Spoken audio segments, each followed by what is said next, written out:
অনেকক্ষণ ধরে ঘরের মধ্যে বসে আছি, আমি একটু বাইরে যাব মা, যাই না একটু ঘুরে আসি। না বাবা, যেও না, এই জঙ্গলের পরে মরুভূমি আছে যেখানে শুধু বালি আর বালি, আর সেখানে বাঘ সিংহ দেখা যায়, তোমাকে খেয়ে ফেলতে পারে। তুমি বাচ্চা ছেলে, তুমি যেও না। মা, আমাকে বাচ্চা বলো না, আমি কিন্তু অনেক বড় হয়ে গেছি, দেখো আমি কতটা লম্বা হয়ে গেছি। তাই বুঝি? তুমি অনেক বড় হয়ে গেছো বাবা। মায়েদের কাছে ছেলেরা কোনোদিন বড় হয় না, সব সময় বাচ্চা হয়েই থাকে। প্লিজ মা, যেতে দাও না, একটু ঘুরেই চলে আসবো। প্লিজ মা, আমাকে যেতে একটু দাও না। আচ্ছা বাবা, তুমি যখন যেতে চাইছো যাও, কিন্তু তুমি বেশি দূরে কিন্তু যাবে না, কেমন? তাড়াতাড়ি বাড়ি ফিরে আসবে। আচ্ছা মা, ঠিক আছে, বাই বাই। বাইরের পরিবেশ এত সুন্দর, আমি আগে তো দেখিনি। তাই তাই তাই নাচি ধাই ধাই, তাই তাই তাই। সে এমনভাবে আনন্দ করতে করতে কখন যে মরুভূমিতে পৌঁছে গেল।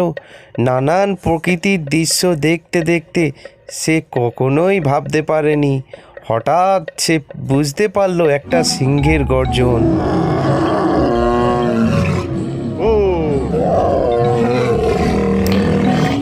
এটা তো দেখছি সিংহের আওয়াজ।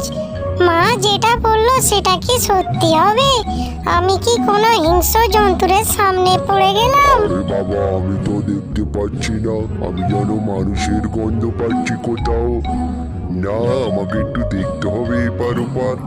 আরে, আমাকে মনে হয় হিংস্র জন্তুটি দেখতে পেয়ে গেল। ওই তো সামনে একটা বাচ্চা ছেলেকে দেখতে পাচ্ছি।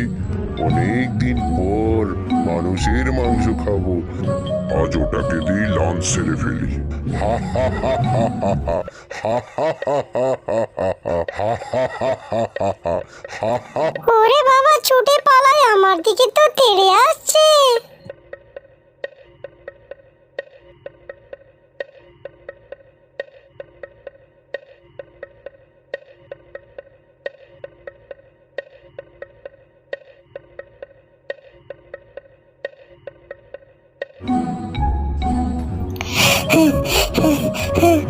উঠ ভাইয়া, উঠ ভাইয়া, আমাকে বাঁচাও, সিংহ রাজা আমাকে তাড়া করেছে, খাবে বলে। না, তুমি আমার ডেরার মধ্যে ঢুকে একটা মানুষকে খেতে পারো না। আমি তোমাকে একে খেতে দিতে পারবো না, তুমি এখান থেকে চলে যাও। ওঠ ভাইয়া, ওঠ ভাইয়া, আমি অনেক দিন মানুষের মাংস খাইনি, আমাকে দিয়ে দাও, আমি ওকে আজকের লাঞ্চ করব। এই বলে তাদের দুজনের মধ্যে অনেকক্ষণ ধরে কথা কাটাকাটি চলতে লাগলো, আর তারা দুজনেই সিদ্ধান্ত করলো কেউ কাউকেই ছাড়বে না। বন্ধুরা, পরের ভিডিও দেখতে হলে আমাদের চ্যানেলটিকে সাবস্ক্রাইব করে দিও, কমেন্টে তোমার নাম লিখে দিও।